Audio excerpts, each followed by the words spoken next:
Flip Talk podcast. I am your host, Don Costa. I am here with another amazing guest who I'll introduce to you in just a second. So I want to do more and more and more of these. If you notice, I'm doing them kind of back to back, and we're going to be doing more and more and more often here. We're going to be streaming them live to the various pages for a little while. And then as I keep telling you, I'm going to be going 100% on the Flip Talk podcast with Don Costa page. So make sure that you are liking that page, because eventually all of these episodes are going to be there, and they're going to be there before they're on iTunes and Stitcher and Google Play and everything everywhere else. So make sure you're liking that.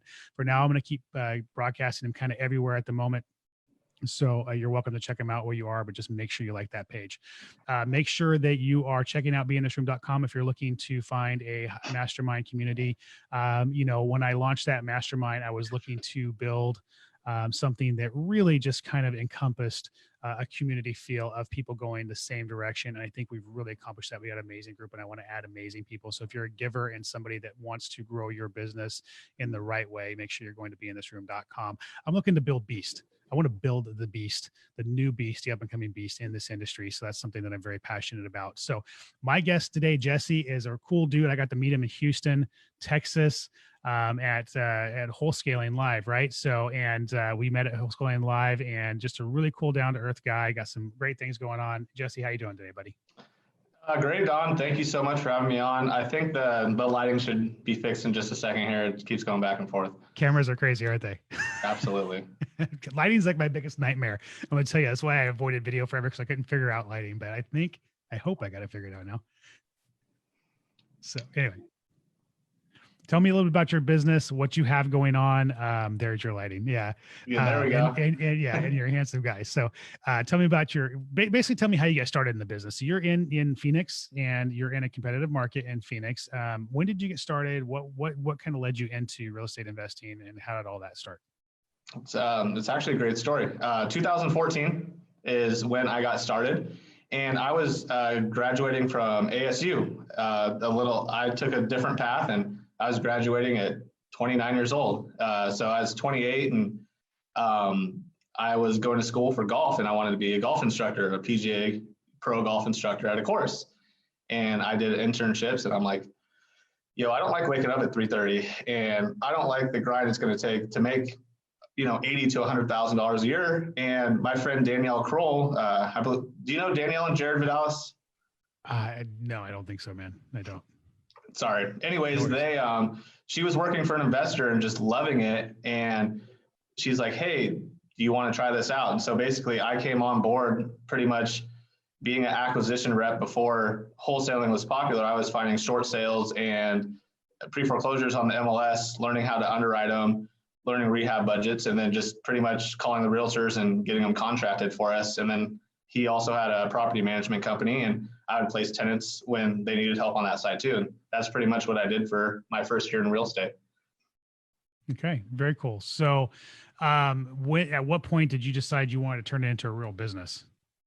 Well, I got laid off because he left Phoenix way too early. So he's like, hey, I'm not going to be flipping anymore. And I got my license, and then at that time, Danielle was flipping houses with her parents. So I was pretty much just a realtor going and doing what I knew how to do, is go look for distressed properties on the MLS, and started doing that. And then 6 months later, me and Danielle decided to partner and created our first wholesale company in, I think, 2015. Okay, very cool. So you've been doing this now, but about 4 years, pretty much consistently then. So let's talk about like some best practices in your business. Like, what are some of the things over the years that you found that have made you successful in your wholesaling business? Geez, I've done everything you could possibly think of when it comes to marketing. It's being successful is not being bullish on a marketing tactic that starts not working as much anymore, and just being willing to pivot and try new things, but try new things the right way. Don't throw a ton of money at like a new marketing method or some new practice. Test it and start scaling it up, instead of just, hey, I'm going to throw $10,000 at mailers now in some new market. You probably shouldn't do that. It's really understanding and building the systems around how to test properly and then scale from there. Okay. Would it be fair for me to ask you to kind of elaborate like best practices for that? Like, what are some of the things you do when you're testing a marketing channel or trying to figure out if something works? Like, how do you stick your toe in the water to make sure it's safe to jump in? Yeah, I mean, we're just sending smaller campaigns. So something that's working in Phoenix, let's say we're doing 10,000 text messages a day. Let's just use that for example. I'll start out with 1,000, and then I'll test the messages that we're sending, because each market you kind of need to talk a little bit differently. So we're just kind of lightly testing until we find the secret sauce, and then we'll ramp it up from there. Is kind of a way of how we'll do things. Okay, so what I hear you saying is something that I say all the time, that that the marketing message doesn't always translate into every market, that every market's a little bit different, right? Absolutely. So, and that's an important takeaway, because so many people want cookie cutter, and they want to take cookie cutter into different markets, and really it's figuring out the messaging for that market. There are demographic changes. Some markets are older markets, some markets are younger markets, some markets are, they may have a different political affiliation or Yep. sway, and how you approach that market's going to be a little bit different. So I'm glad you share that. So what's you can't drink, because apparently when you take I a drink, know. you screw Yes, your I see camera that. I see that. up. Not So good. the so what are you doing right now? What are you finding effective right now, especially in a competitive market that you're in? Like, I'm a big direct mail guy. Hmm. Now has always worked for me. I feel like it's always been tried and true. But what are some of the marketing channels you feel like are really effective right now for somebody? Let's just say somebody trying to get in and pick a path. Again, every market's different. We want to preference that. But what are you finding works really, really well for you right now? Text messaging has been our best platform, especially cost per deal. But what I like about it is someone new. A lot of people say cold calling, and that's kind of been the mantra: is hop on the phones, get some skip tracing, and start calling everybody. For me, I see it a little bit differently. I see it, especially if you have a job. I really like the texting, because there's some platforms out there that could definitely, you could window 3 hours where you're texting people and responding to them, and trying to create some leads. And it's a couple pennies per text message, and you're getting a hold of a lot more people. You're so much more efficient with your time. Obviously, I own a pretty large data company, and I get to talk to a ton of people, and this is what's always asked of me. And I've seen the best success with a lot of people doing texting. And then I think adding cold callers as like VAs down the road, once you start getting some deals under your belt, is great. But I think texting is a great way to, segment your time and be able to cultivate more leads in a shorter amount of time. If you're getting off work and doing this, that's just the best way that I personally see, and with people I've talked to all around the country. Okay. Are there some best practices for text messaging you've seen been more efficient? Like, is there a time of day situation where you feel like there's better results, or I mean, or is the jury still out on that? I mean, after 9, before 7, honestly, is we like to break it up. We'll do some stuff, 9 to, or 8 to, I guess 8 o'clock, 8 to 10 is pretty solid, before people are going to work. And then 4 to 6 is obviously great too. We try not to text after like 6:37. People just really get offended once it gets into dinner time and family time, that we try to stay away from them. If it's already a lead and you're following up, that's completely different. But a cold, just reaching out to somebody, I try and stay between those hours. Okay. Is there a service that you prefer? Like, what's your favorite service for text messaging? I mean, right behind me, Batch Lead. We have a platform that's been really good, and we've had a ton of success, and that's how I'm able to talk to a lot of people on what's working. And what's funny is all the new people are like, "Hey, give me a script," and it's just what we talked about. Is each market's different. I can't say what's working for me here is going to work for you there. I can give you a baseline, but I'm like, don't copy what I'm sending you, because you need to, you want it to be speaking your language. You don't want it to feel like it's just some message that you're sending out. You could do emojis, you could play with it, you could have fun. You're just having a conversation with somebody. You don't have to be like, hey, do you want to sell your property, and I want to buy your house? Like, it doesn't need to be so straightforward, is the thing. And that's what people tend to think is, you have to get straight to the point. No, you want to get them engaged and then see if they're interested in selling their home. That's the goal.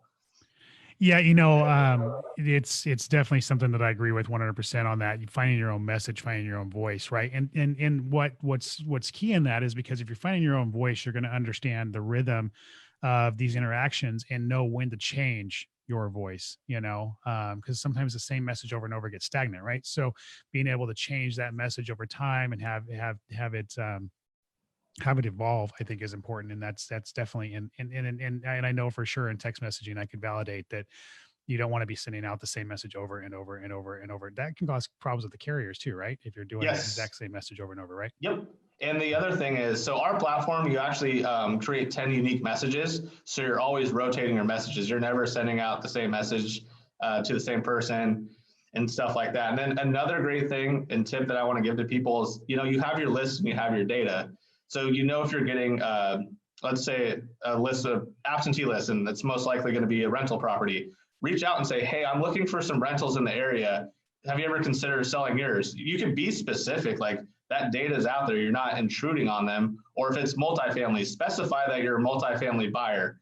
If they're in pre-foreclosure, do not be like, hey, I know you're in pre-foreclosure, sell me your home. But like with the rental properties or absentee owners or multifamily, there's some techniques you could do to where you could get personal and be like, hey, I just like, so we're buying land and developing is something that I'm doing now is we're reaching out to people that own land and be like, just curious why you haven't built on your land. We're actually a developer.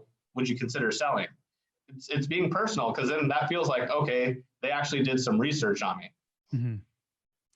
Yeah. And I mean, some people will be like, well, how'd you get that information? You're going to have that, I think, in any aspect, even if you don't do any research. Yeah. But the answer is it's public record. And most people aren't going to ask that question.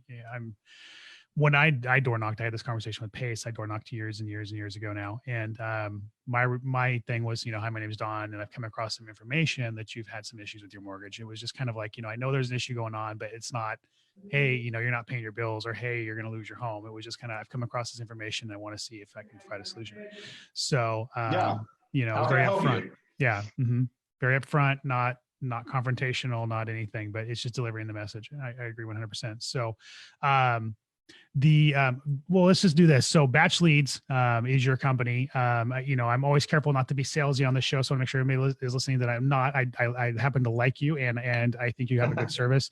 Thank you. So we'll shine the light on the elephant in the room for a second and get that out, because you do get an opportunity to talk to a lot of amazing people. So what exactly does Batch Leads do as a service? You guys do skip tracing and texting and a few other things, right? Yeah. So we have batch skip tracing. So if you want to come to us just specifically for skip tracing, you're more than welcome to come there. And then we have a service now called Batch Leads, to where you're able to upload, all your lists and all your information, and then lead stack it. So it's a data management tool, and then you can really target, certain people that you want to reach out to. And then you could skip trace in there as well. So pretty much we want it to be a platform to where you could upload your list, you could skip trace it in there, you could stack your list to where, you could target some people, for example, someone that's a high equity in a certain zip code that's an absentee owner with vacant property. You can identify all those features and create these small niche lists. And that's where our success has been coming from, is instead of blanket targeting, we're ultra targeting, and our conversions have went up. And then we have a platform to where you could text as well, which is compliant and all that great stuff. And, people have really been loving it. And we actually today we just surpassed 500 users. So we're super excited about that. Fantastic. So I want to talk about list stacking, because that's something that's been thrown around a little bit. I don't know if people really grasp what list stacking is. So break down list stacking for me. Like, what does that mean? Why would somebody want to do it? What's the whole point of it? So I kind of just touched on it. So list stacking is you upload all your lists into there. So you're going to identify it as a high equity list. Your other list, let's say you have vacant properties, that's your vacant list. You have a tax default list. So you have all these separate lists in your database that host and batch leads. And then you could, let's say you want to find out who's on all three of these lists, then you could just click a button. It will show you everybody's on that list, and you could go cold call them, or you could go send them a message. And you're targeting someone that is more likely to sell than just all the people that are on each of these lists. It's a very good tool to really save time and save dollars on when you're doing these things. Yeah. So the way I understand it is it's kind of like a filtering system to find somebody that has multiple pain points. So if there's a high equity person that's had their water shut off, that is got a code enforcement violation and has a tax default situation on their property, then you have a high equity property with 3 pain points, and that's a person that's more likely to put their hand up and say, I want to sell at a discount, right? I mean, that's essentially the point of it. And it helps you save money in your marketing, right? Essentially, because you're pinpointing. Tons, Yeah. tons. Our cost per deal in our wholesale operation has went way down. Like we do touch some broad lists, but most of our lists are stacked, but it does take time to get enough data to really make that effective, but it still could be effective with small data sets. And it's just the greatest tool. And it's something that a lot of people are using now. And if you're not using it, it's a mistake. You don't have to use our service or anything like that, but if you're not stacking your list and creating special campaigns, then you're definitely losing out because you're not targeting the right people. I agree 100%. So, cool. So, let's talk about community, right? Because that is something that we discussed beforehand. You're part of the Circle in Phoenix. Yes. The Jamil Pace, Brent Daniels, Steve Trang, Yep. and you guys are really preaching this community, working with each other. We're all competitors, but we're all working in harmony. Yes. So let's talk about that because that's something you're all pretty passionate about, right? Dude, absolutely. What do you got for me? Grill me. So, well, first and foremost, what does that mean to you? Like what is, okay. So the whole concept to you guys as a group, because you guys all seem to really be passionate about it. You know, Pace and Jamil are here in Fresno last night. I hung out with them a little bit after a meetup and you guys are all really, really passionate about that. Like, okay, first and foremost, like whose idea was it to say, let's all start working together and collaborating? Who brought that to the table? Because I'm sure y'all didn't just run into each other on the street and say, you know, let's do this thing, right? So, you know, we're all kind of big players and buddies and friendly, and we had a mastermind together that we would see each other once a month at Brandon Simmons Go Giver Mastermind. And we've gotten a little too busy to where we're not all there as much anymore. But what triggered it is in the bond and I guess the brotherhood happened in when Steve Trang spoke at Max Maxwell's event, not this year, but last year. We all it was Steve's first really big event, and he reached out to a few of his friends and was like, hey, would you want to come support me? Like, I would love having a few friends there. And it turned into like 5 days of just incredible bonding, and it just kept snowballing from there into really liking to be around each other. And then once me, Annie, and Evo bought the office that we're in now, Brent Daniels moved in, Pace has an office, Rafael Cortez and a couple other players. And then it's kind of the hub where everybody comes to shoot content, collaborate, and film. And it just all kind of fell and happened organically. It wasn't planned. It wasn't any of these things. It was just, we love working together. We really like each other a lot. And then it's just a snowballed into doing more stuff together and all making more money together. But to be 100% clear, we all have wholesale companies separately, and we all are competing direct to seller.